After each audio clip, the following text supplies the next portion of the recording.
คิดเคยฝันมาก่อนบ่ว่าสิได้บ่บ่เคยเลยโดยแต่ก่อนนี่มีแต่คิดว่าเล่ร่อนอยู่ตามป่าอย่างเดียวโดยบัดนี้ก็ได้เป็นของเจ้าของแล้วก็โอ้ถือว่าดีใจแฮงเลยเนาะโดยสบายดีแหละสวัสดีพ่อแม่พี่น้อง FC เบิดทุกคนเนาะบ่ว่าเป็นฝั่งไทยฝั่งลาวหรือว่าสิเป็นทางต่างประเทศกันยินดีต้อนรับเข้าสู่ช่อง YouTube บ่าวแอนสตูดิโอหรือว่า Facebook Fanpage บ่าวแอนอีกแล้วเนาะพี่น้องเนาะซึ่งเปิดภาพมาตอนนี้กับพี่แหละนะพี่น้องมาอยู่บ้านของน้องอเบยเพิ่นเนาะพี่น้องเนาะกับค่อนข้างจะลายมือพอสมควรเนาะที่บ่าวแอนบ่ได้เดินทางมาหาทางน้องเพิ่นกับพุ่นแหละตั้งแต่มือปั๊บดินดอนต้นหญ้าพวกอะไรนะพี่น้องกับบริเดินทางเข้ามาเลยเนาะก็เนื่องจากว่านี่แหละการไปการมานะพี่น้องมันไกลเนาะถ้าว่ามันไกลเนี่ยก็อาจจะมาทุกมื้ออยู่แต่นี่มันไกลนะพี่น้อง140 กว่ากิโลเพื่อจะมาฮอดพี่ถ้าว่าเฮาขี่รถใหญ่มากก็น่าจะพอมาอยู่ขี่รถจักรนี่ก็5กันมาฮอดนะพี่น้องออกมาตั้งแต่8 โมงกว่านะพี่น้องมาฮอดบ้านพอตูโจยกะ11 โมงแล้วเพื่อมาฮอดพี่กับประมาณ12 โมงนะพี่น้องใส่เวลาไปประมาณเกือบ4 ชั่วโมงนะพี่น้องเพื่อมาฮอดพี่ซึ่งมาบ่เนี่ยก็โอ้นะพี่น้องมีการเปลี่ยนแปลงไปก่อนค่อนข้างจะลายพอสมควรเนาะมีกระต๊อบแล้วนะพี่น้องเนาะก็คือที่แรกๆนะพี่น้องบอกกันว่านี่แหละว่าจะมาซื้ออันท่ากระแตะให้ทั้งน้องเพิ่นเพราะว่ามีเงินทั้งพ่อซานะพี่น้องแหละกับทั้งเงินทั้งเอื้อยสุสดาเนี่ยแหละกับทั้งเอื้อยนกเนาะห่านดอกไม้สดนาด่านจังหวัดหนองคายเลยพี่น้องเงินทั้ง3 ถาดกันคือทั้งเอื้อยสุสดานี่1,000 บาทเนาะคือพ่อซากับเอื้อยนกเนี่ยก็จะเป็นเงินสดเรือจากซื้ออุปกรณ์ให้ทั้งน้องเพิ่นรวมๆแล้วกับตอนนี้ฮะบอยมีเงินสมทบอยู่1 ล้านกีบพี่น้องเนาะนี่แหละว่าจะมาถามเพิ่นว่ามันขาดยังพี่น้องเพราะว่าเฮาก็บ่อยากซื้อเงินเพิ่นไว้โดนนะพี่น้องเดี๋ยวจะมาว่าขาดยังทางเฮาก็เลยจะซื้อให้เลยมื้อนะพี่น้องซื้อเงินเพิ่นไว้โดนแล้วก็บ่ขาดบ่แน่ในใจตัวเองนี่นะพี่น้องเนาะก็โอเคนะพี่น้องเราเป็นการทักษะเสียเวลาก็จะได้เข้าไปหาทางเพิ่นเลยเนาะบ่ขาดจังได๋ก็จะได้ซื้อมื้อนี้ให้เลยพี่น้องเนาะก็ซั่นก็เข้าไปเลยนะพี่น้องเนาะนั่นแหละหาเจ็ดอูมายามมั่งเด้อสบายดีมาแต่ทางใดมาแต่ว่าสิไปเอาน้ำแต่น้ำหมดแล้วน้ำเบิดแม่กับบ่ได้กินแล้วนะไปซื้อเอาไปซื้อเอาบัดนี้ตุ๊กตัวใดน่ะ6,000แม่นบ่ได้บัดนี้โอ้ไล่ถ่ายคลิปอีกมาแซวน้องเอาไว้บ่เป็นจังไดความรู้สึกหลังจากที่ได้ดินได้ดอนเป็นของตัวเองรู้สึกจังไดบัดนี้ดีใจอยู่ดีใจแฮงบ่แม่น้อยก็ของเฮาเคยคิดเคยฝันมาก่อนบ่ว่าสิได้บ่เคยเลยโดยแต่ก่อนนี่มีแต่คิดว่าเล่ร่อนอยู่ตามป่าอย่างเดียวโดยบัดนี้ก็ได้เป็นของเจ้าของแล้วก็โอ้ถือว่าดีใจแฮงเลยเนาะโดยกินมาเข่งห่าวปานเห็นอุ๊บแต่ก่อนน้องเอาไว้แต่ก่อนนี่มีแต่หาเลาะตามดงตามป่าเล่ร่อนจับมือได้ตกต้นไม้อย่างจังแสลงเฮาก็นอนมีแรงนอนนี่เลยบ่ย่านแดงสาว100 บาทรถไทยมันคนมาห้องดอกกันแล้วรถไทยนี่มันคนคลองเจ้าขับเป็นบ่รถไทยเป็นโอ้ว่าแต่มีน้ำมันใช้ว่าแต่มีเนาะไปคนกับเพื่อไรนี่บ่ล่ะแม่นลายเติมเจ้าของกันเนาะโดยรถจักรก็3 ลบ 4 ลบอะไรทำรถไทยก็ได้ลบเดียวเนาะเจ้ารถไทยเนาะมันจังบ่เสียเวลาหาพิษไปตองกรุงมาจากไม้ไผ่บ้านและสารเนาะเคยเห็นบ่เนี่ยเคยเห็นดูมื้อนั้นก็นอนนี่เลยเนาะนอนแต่ละมื้อได้ไปพักนะจ้ะแต่ละมื้อพักอยู่เพื่อนพี่น้องบ่าวลาพักเพื่อนพี่น้องบ่าวลาไกลบ่จากนี่ไปเป็นพี่น้องบ่าวลาใครอยู่เนาะม่วนบ่มื้อนั้นคือว่าไปเที่ยวบุญบังไฟบ้านตุโจยม่วนอยู่ไต่บ่มื้อว่ะบ่ได้ไกลไปเที่ยวบุญบังไฟพุ่นมื้อนั่นน่ะข้างคืนอยู่พุ่นบ่นอนข้างคืนอยู่พุ่นบ่ได้นอนจำบ่จักม่วนอยู่เนาะบุญน่ะกินข้าวกินน้ำแล้วมื้อนี้ฮะกินแล้วได้ยังกินมื้อนี้ไปซื้อไก่มา ปีงไก่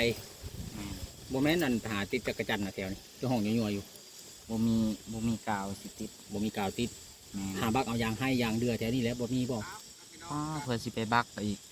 บ่ยากนะบัก ก็บ่ได้ยากแล้ว เจาะปุ๊กๆไว้ บ่มีเวลาสิไป ไปเจาะเอาไว้เขาเดียวแล้วก็ไปกิ้วเอาจักรจันทร์หลายอยู่เนาะแถวนี้เนาะ เนาะ หลังจากที่เพิ่นเฮ็ดกระต๊อบแล้วเพิ่นสิมีโครงการไปต่อบ่รู้ว่าจังไดนี่หรือทั้งแม่เพิ่นว่าจังได๋ซะ บ่ฮู้ อืม บ่ได้ไปใส่แล้วนะ อยู่นี่บ่ บ่ บัด บัดนี้ เราบ่ให้ไปใส่แล้ว เราบ่ให้ไปป่าคือเก่าแล้วเนาะ แม่น มี ได้ แต่ว่า ที่อยู่เลยเนาะ อยู่อันเท่ากระต๊อบนี่เนาะ โดย ดีแท้ต่อไปนี่ฝนตกมากะโอ้มีบนอยู่บนเช้าเลยได้บาท บ่ นี่ เปียกบัดนี้ฮะขับประกันรถ โดย เนาะบ่แอน แม่นและ บ่คือเด้ไปนอนอยู่คือฝนตกบัดนอนคดอยู่ บ่คิดฮอดบอนเก่าบ่บัดนี้บ่คิดฮอดแล้วคนนี้นอนเฮือนใหม่มื้ออื่นวันที่1เลย มื้อนี้เหรอวะ มื้อนี้ที่30เลขจูดมื้อน่ะออกได้มันมาออกวันศุกร์พี่บ่พอมันบ่ได้ซื้อน้ำบ่ บ่ได้ซื้อเลย อ๋อ บ่แอนยังซื้อน้ำอยู่ในอาหารน้ำถุงอ่ะมัดว่าไง บ่ถือมันมาออกวันศุกร์พี่เอาซื้อวันจันทร์มันออกวันศุกร์พี่ จะช่วงยุ่นหนักว่ามื้อนั้นเขาบ่ได้ มันออกเลขนาคเนาะมื้อน่ะอ๋อนาคบินเนี่ย คอยบ่ได้จูดนึงถึง 2,000 ถูกบ่ ถึง 2,000 มื้อนั้นนี่ให้ได้ 26นะ เออมือแดงฟันดีๆเด้อ บ่มีความฝัน มือได้ฟันบ่ยามนอนนะ แม่น เป็นยังไงจังหวะบ่ฟัน บ่จัก บ่อยากพัน โอ้ยบางทีมือแดงนี่ฟันดีก็จะเป็นไปได้ได้นี่ โดย เพราะว่านอนอยู่บ้านใหม่นี่บางเทื่อก็พันดีแล้วเนาะ นี่แหละขึ้นบ้านใหม่ นอนอัน นอนจะคืนแล้วอยู่นี่ คืน นอนคืนหนึงยังบ่ได้ฝันหยัง เนาะ คืนนี้ก็นอนอันนี่นะ บ่ บ่ กินข้าวกับปิ้งไก่เนาะพี่น้องเดียวเข้าไปหาทั้งบ่อพรเพิ่นก่อนเนาะเล็กๆน้อยๆกินข้าวยังดีกินเบิดปะแล้วบ่เนาะอ่ะเหลือไว้ให้กินก็ยังไข่แน่เนาะพี่น้องอ่าบ่ได้อันกินน้ำเพิ่นเนาะโอ้แล้วก็ต้มงามแท้นี่มันก็คักแล้วบอนอยู่บ้านนี่เนาะพี่น้องอ๋อปลาตัวเห็ดหยังอันนี้นะอ่ะสบายดีโอ้ตัวกินเบิดแล้วบ่โอ้จะมากินนำเนาะพี่น้องมาบ่ทันเนาะโอ้ได้บนอยู่บนเช้าแล้วเนาะโอ้ กับพอดีมาพ่อทางพ่อแอนพี่น้องเอ้ยเพิ่นก็มาเป็นไงมื้อนี้เดินทางมาแต่ไกลเนาะ หากันมาฮอด โอ้ดีๆ ออกมาแต่8 โมงกว่าๆพุ่นเด้ ข้าวกินน้ำแล้วบ่มาเด้อ ยังบ่ได้กินแล้วว่าสิมากินนี่แหละนี่ อาหารว่างจานหนึงมันว่าง โอ้เอานี่ปูเลยบ่นี่ กินอาหารว่างถ่า ก็คักอีกได้นี่เนาะ อืม โอ้พอดีแหละมาถ้าว่าเพิ่นมีโครงการอยู่เพื่อนพอได้มาฝักเสานี่นะนี่เนาะ โอ้เอา นี่นอนแล้วนี่รูป เออ เออ มันนุ่มในรังเลยเนาะ นม เออ อ๋อ แทบจะไปได้ผู้เสือเลยบ่ คันปูเสื้อนอนเฉย แล้วเบิดแล้วบ่นี่ขาดนี่ยังแน่นี่เนี่ย แน่ แล้วสิเกาะเขาจะเกาะ เอ เลย อ ไปใช้จังหวะมีงบนะ มีงบอยู่ลาดหนึ่ง โอเคเจ้าก็เกาะออกไป พอถือเงินเพิ่นมาหลายมือเลยเออถือเฮิงหลายมันก็บ่คักบ่แน่ได้เนาะ แม่นให้ทางเบาแอนเป็นคนทบมาพี่น้องเอ้ยเขาจะเกาะอยู่เลยเอาไปทางไหน2 เสาเนาะบ่พร ก็มาที่บ่ บ่ทางไหน ทั้งพี่บ่ แม่นเขาเช็ดเป็นแบบอันบอลดังไฟหยัง แม่นแล้วมันจังมีบ่อนคักบ่อนเช้า ปกติเพิ่นสิท่วงมาว่า4 เสานะเฮาก็บ่เอาเป็น6 เสาไปเลยเนาะ แม่นแม่น พอเนาะ เห็นเพิ่นคอมเมนต์อยู่ว่ามันน้อยโพด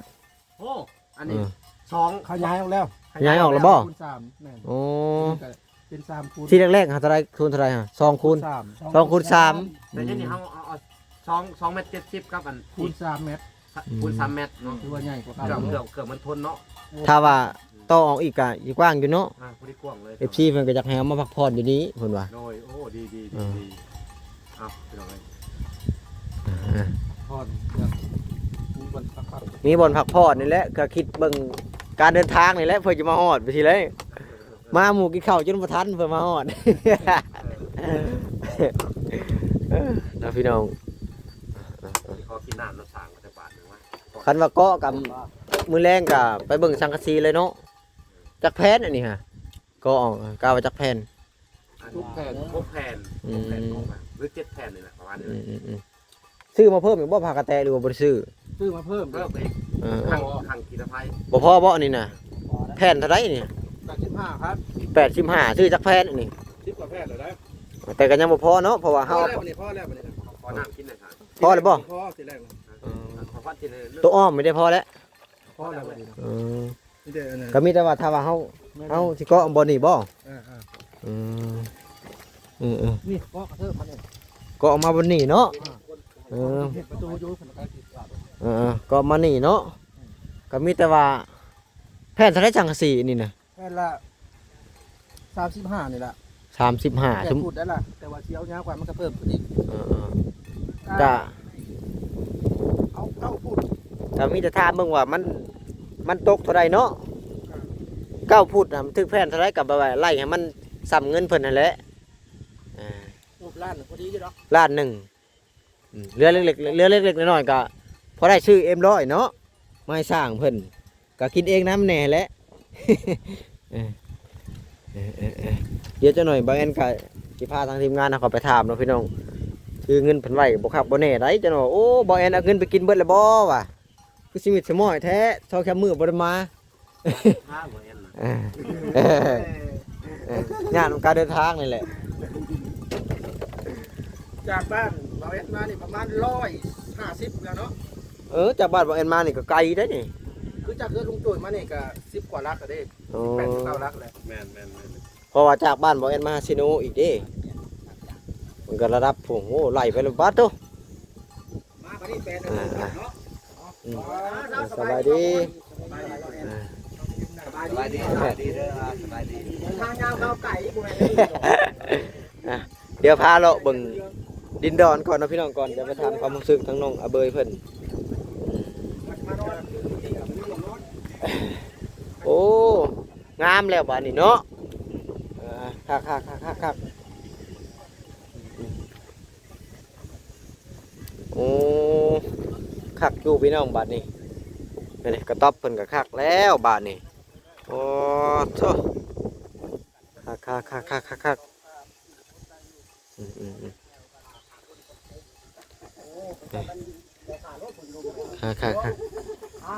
คนกันนอน คักประมาณนี้นะพี่น้อง ว่าสิโคมซะแม่ฮักแล้ว โอ้ยเบาล่าเพิ่นนอนยันได้ 5 6คนเลยนี่ฮะคนนอนปิดตีใส่กันเลยท่านนี่เครื่องเพิ่นเด้เครื่องเพิ่น เครื่องเอาไว้ข้างบนพุ่นแหละ จักเลยเห็ดเช้าเนาะกาดมา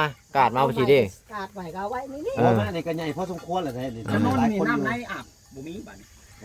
แม่น บ่มัน นอนนี่ก็ได้บ่ยาก บ่มันปัญหาบ่อน น้องนี่แหละ บ่อนไว้รถไว้ล้างเขานี่แล้วกันว่าอันนั้นก็นะครับเขามีบ่อนฝากครับยากเนาะ เอาก็ฝากไว้นำเจ้าของเลยเจ้าของนอนนี่ โอ้นอนรับตื่นมาเห็นแต่หอยตีนไม่ได้ได้ จังหวะเด้อนะ บ่มีหรอกว่าเจ้าของนอนอยู่นี่เนาะ โอ้มองบ่ได้เนาะ ได้ตัวนั้น เอาบ่ได้เนาะ เฮ็ดแจวไว้เด้อแจวเด้อ กันนี้ก็แก้ แจว แย่แหละแก้บ่ทันแล้วเนาะพี่น้อง เดี๋ยวไปได้ เจียวปลาแดก อย่ามากินเจ้าม่วงบ่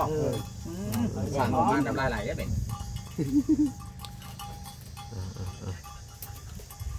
ทางไก่เนาะบ่แอนเพื่อจะมาฮอดเนาะ แม่นไปเฮง มาตั้งแต่8:30 นมาฮอดบ้านตู้โจยพอดี11 โมง พอดี11 โมงและอันสิเฮ็ดได้ต่อบ่ล่ะอันนี้นะลองว่าสู่ฟังมึงดูให้มันกระจ่างแจ้งนี่นะหลังจากที่เฮ็ดก็ตอบแล้วมีงบประมาณเฮ็ดต่อบ่หรือว่าจังได๋นี่ เขากะสิเฮ็ดเจ้าหน้ามาด้านมื่น อืม เจ้าหน้ามาด้าน แล้วก็ใครที่อยากออกทุนนั่นเฮ็ดเฮือนน้องบัดไป เฮ็ดจักเม็ดคูณจักเม็ดบัดนี่ 6คูณ 6คูณ 5เสาปูน กะ ผสมทบเข้ามาได้เนาะ น้อยรุด โดย เงินประตูโจยอัน2เม็ดเนาะ โดย อือ 5คูณ6 6คูณ5นี่แหละหรือว่า6คูณ7ก็ได้ติดตาม อีกตามงบประมาณนั่นบ่ อีกตามงบประมาณ แต่ว่าตอนนี้ยังบ่มี ก็บ่มีบ่ได้ครับ ถ้าว่าอีกที่ท่านใดใจบุญอยากสมทบทุนเข้ามาประกอบ แม่น ส่วนนี้ได้ เขาก็ เนาะ สิแบบอันทุนคูละ5คูละ10ก็ได้เนาะ บางคนได้แป้นบางคนได้ไม้บางคนได้สังกะสีสิก็โอเค อืม คนได้เสาสิคนได้สิมั่งอย่างสิ แม่นนั่นแหละใครได้ก็มาสมทบกันก็ดีใจนะ คือว่าถ้าสมมุติว่าเฮาเฮ็ดเฮือนใหม่เลยทั้งอ้ายเพิ่นนี่บ่เฮ็ดเลย ก็ทั้งสร้างคนนี้แหละ อืม ทางสร้างเพิ่นนี่บริหารเลยเนาะ ถ้าว่าสมมุตินี่5 คูณ 8นี่มันใหม่จักโตเฮ็ดทรงโมเดิร์นเด้อเนาะ บ่เฮ็ดอันน่ะเฮ็ดอันเสาปูนไม้ประกบไม้นะไม้เพิ่น อันดั้งมันจะดั้งปูน อืม เพราะว่านี่ว่าผู้ใหญ่เพิ่นส่งแบบมาให้นะ อืม เพิ่นก็คิดโครงการว่าให้เฮ็ดแบบซี่เด้อ เฮ็ดดั้งปูนเนาะ แม่น แล้วพอแต่เอาไม้กาดทั้งเทิงก็ชื่อ แม่น อืม ก็เพิ่นก็สิซอยอยู่แต่ว่าก็บ่ได้ว่าคล้ายๆคือว่าหลายๆคนแห่งดีออกทุนซอยเพราะว่ามันก็เพราะว่าทางเฮามันก็ทุนบ่หลายคือว่าแหละถ้ามีไผอยากช่วยสมทบทุนก็ดีใจนํ ผู้เล็กผู้น้อยซอยกัน แม่นเนาะเฮาก็บ่ได้ปฏิเสธเนาะก็เป็นการช่วยเหลือน้องเพิ่นเนาะพี่น้องเอ้ยถ้าช่วยได้เท่าใดก็อันดีใจเนาะแต่ว่าในส่วนของน้ำบาดาลก็มีทางแม่จันเพิ่นรับแล้วเนาะเพิ่นก็สิเฮ็ดให้ทั้งโครงราคาทั้งอันนั้นเนาะก็บ่แน่เพิ่นก็อนาคตต่อไปเพิ่นก็อาจสิซื้อเป็นไอ้ลักขั่วลักกันยังซื้อตะนาง มาอ้อมนี่บ่ฮอดใช้อันนี้ฮอดผู้บ่หรือว่าฮอด นี่แหละนี่ฮอดบ่ขาดดุดนี่แหละ ฮอดบ่คารุดนี่เนาะ ในใจเพิ่นก็ยังได้หลายแล้วมันหักบ่มีเอาทำที่ทุนเฮามีเนาะ เอาสมุก นั่นแหละ ยังหลายอย่างเรื่องฟืนเรื่องไฟอีกเนาะ แม่นโอ้ยหลายอย่าง ไฟฟ้า ถ้าว่าสิตั้งเฮือนนี่ต้อง ผู้เล่น ไฟได้จำเป็นสำคัญเนาะ คุณเนาะพี่น้องรักไฟฟ้า เด้FCว่ามันไกลหมู่กับบ่ไกลนะพี่น้องนี่เด้นี่ แม่นบ่ไกล บ่ไกลนี่ บ่ไกลซ้ำนี่ฮะ นี่เด้นี่เฮือนเต็มเบิดนี่ ไว้นี่ก็ต่อไปนี่อีกจักปี1เขาปีเขาก็ออกมาเพิ่นแหละเต็ม ก็บ่ไกลไปได้นี่ก็ประมาณ50 เมตรเนาะพี่น้องก็บ่ไกลมีหลักเครือข่ายสะดวกสบายอยู่นี่เนาะ เพราะว่ากำลังเป็นหมู่บ้านพัฒนาเนาะ แม่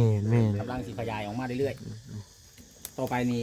ทางน้องเอาเบยเพิ่นนี่บางเทื่ออาจจะได้อยู่ในหมู่อีกเด้เนี่ยเพราะว่าสิมีคนอื่นยับออกไปอีก ก็คืออันตอนแรกนี่ไปซื้อสังกะสีได้บ่ล่ะช่องชุมเฮาไปซื้อสังกะสีมาก่อเลยนะ ก็ได้แห่งดีใจนำไปเฮ็ดเลย เพราะว่าเฮ็ดให้มัน มี จัก แต่ แพทย์อ้าย6บ่ มีแต่แจ้งสร้างเพิ่นเอาแล้วเนาะ ลงมาแทกมึงดู ในส่วนของอันว่า แทรกก็บ่ สิ ได้ สิบอกสร้างประเทศทุกเจ้าก็คุยกับสร้างเพิ่นเด้อ อ่า เอาเฮ็ดในใดเด้อ สิก่อออกจากเม็ดหั่นนะเอา8ฟุตบ่ จังหวะเด้อยังบ่ทันอันว่า บ่ดึงเม็ดออกไปกูจักแล้วดึงเม็ดออกไปนี่ จะเอาออกทางพุ่นบ่บ่ แม่นแล้ว เพราะว่าเดินนี่คุ้มเพราะว่ารถไทยนี่เนาะ มันก็บ่ยากดอกนี่นี่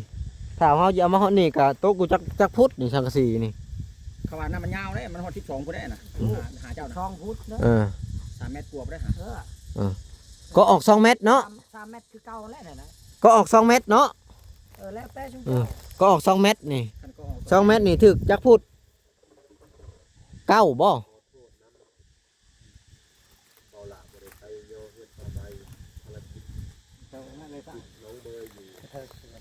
เอาเม็ดมาดึงมึงดูดึงเบิ่น ใส่อันนั้นเพิ่นครัวนะ ก็7ฟุตก็พอ 7ฟุตเนาะ ก็ว่าเอา2 เมตรอ่ะพอมันต้องอยู่2 เมตร 70 เอา7ฟุตเนาะเออ เธอมาพุ่นเลยบ่ 7ฟุตฮอดนี่แล้วนี่ก็ถึกอยู่ประมาณ6แผ่นเนาะ จักเมตรจะเอาออกมาจักเมตรน่ะ 2เม็ด 2 เมตรนี่8ฟุตนี่ก็2 เมตร 40 อือ มันสิได้บ่เอ้ยยังข้าวเก้ามันสิห่างสังทียาวๆลืมเนาะมัน2 เมตร 70 เอา8ฟุตเนาะเอา8ฟุต8ฟุตกะเอาซ้ำนี่แหละเอาซ้ำเก่ามันนี่ พวกเอาทำเก้า แม่นประมาณนี่เลย2เม็ดเอา8ฟุตแม่นเพราะว่าถ้าจะเกาะออกมาพี่น้องเกาะออกมาพี่2เม็ดกะตกอยู่6แผ่นเนาะ6แผ่น กันบ่พอก็เอาเบิ่งงั้นเบิ่งไม้อีกประมาณ6คน เพราะว่าบอลชื่อกับบอลไก่เนาะนี่ ไม่นี่จะไม่แบบไม่ยังกินเนาะไม่ แม่นเพิ่นไปตัดมาอยู่ป่ามาเนาะพี่น้องถ้าว่าเฮาสิซื้อหมอกซื้อไม้มาโอ้เบิดหลายกว่านี้เนาะพี่น้องเฮาก็เฮ็ดแบบว่าแก้ไขพอได้อยู่ไปก่อนนะหลังจากนั้นก็บางทีมีเพิ่นมีอันนี้แหละโครงการเฮ็ดต่อกับเพิ่นอาจจะมาอยู่บนนี้นะเพิ่นก็เลยเฮ็ดแบบว่า แก้ไขไปเนาะพี่น้อง เป็นตัวข้าว แม่นทำบ่แอนก็เลยว่าอาจจะเอาสมทบเข้ามาเฮ็ดบ่นี่ดังพื้นดังไฟน้องพี่น้อง เมียนบ่ได้บ่แกงเมียนเขาเมียนน้ำเนาะ นี่แหละบ่ตัดก็ได้อ้ายอันนี้จักหน่อยก็ง่ายออก เพราะว่ายังต่อมาที่เขาประตูเลย เฮ็ดประตูอ๋อประตู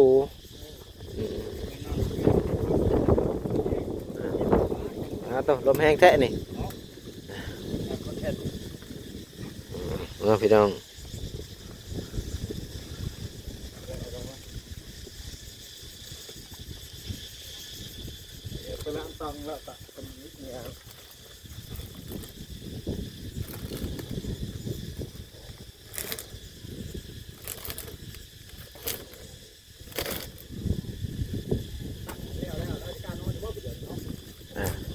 กล้าอยู่ดอกในป่าแล้วก็ยังนอนมาแล้ว มันอยู่ป่าบัดนี้อยู่บ้านญาติว่าบ่กล้านอนญาติผู้สาวมาเราเรื่องเรานอนน้ำพวกไม่เขาบ่กล้าขึ้นมันเกิดไปนอนน้ำกันอันนี้มีหม่องนอนแล้วว่ะโอ้ยไปกินลมเพลงเนี่ย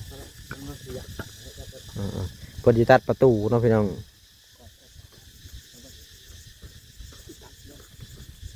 เห็ดประตูบ่ดีว่าเห็ด ประตู ถามว่าบ่มีอันต่อเกิดมาที่นี่เห็ดประตูบ่ แม่น เห็นว่าเห็ดทางขึ้นนะ ประตู การมาต่อมาทางนี้เนี่ยอันเป็นเห็ดทางขึ้นเนาะ แม่น แล้วก็นี่เป็นอะไรบาด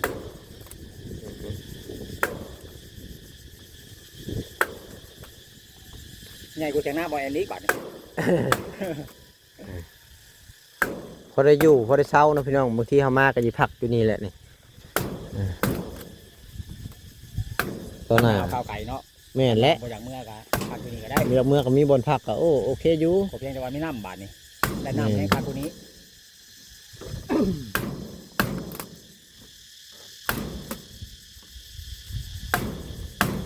แดดเนาะมื้อนี้เนาะ แดดวานนี่หาหนาววานนี่นะมาฮอดซิโนกลับ มา บ้านนี่นะ กล้ามาญาติกล้ามาผู้เดียวญาติเพิ่นว่า แล้วฮอดซิโนเลยกลับ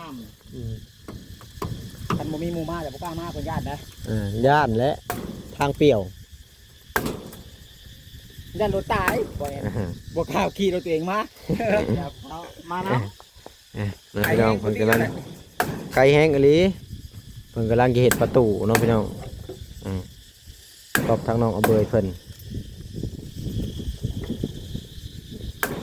ป้าเพิ่นก็ต้องห่วง ของแท้เนาะตัดอ้อยดิ หน้าเป็นพันไม้นี่บ่ใช่แล้ว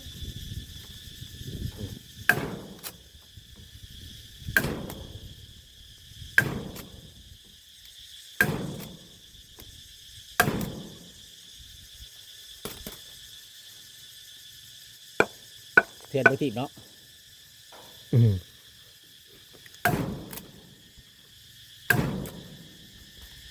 บุญมีวาสนามาได้แล้วเนาะ แม่นและ ได้อยู่เห็ดกระต๊อบน้อยให้อยู่ให้เช่าแล้วก็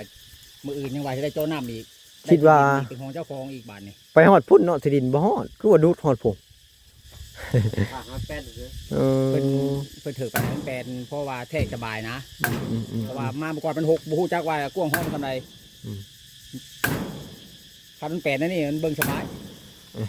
น้องพี่น้องก็ประมาณนี้แหละเนาะ ต่อไปพูดกันแม่ สำหรับคลิปนี้ก็บ่ได้มีหยังหลายเนาะพี่น้องก็มีแต่ว่า